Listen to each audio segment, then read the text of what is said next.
আসসালামু আলাইকুম। এই যে আমরা খিচুড়ি রাঁধছি। এই যে রসুন, পেঁয়াজ, শুকনো মরিচ ভাইজা তেল দিয়ে বাগার দিতে। এই যে খিচুড়িটার বাজে আমার ডাইলে বিসমিল্লাহির রহমানির রহিম। মাশাআল্লাহ,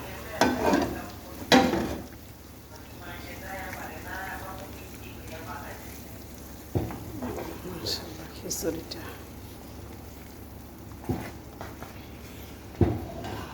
সব আমরা কিনে আনছি। আমার ভাই সব আমার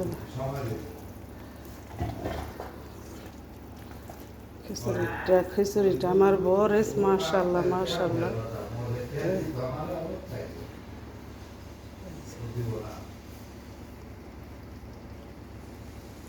কার কার খাই বাচ্চা করে কমেন্ট করেন, শেয়ার করেন।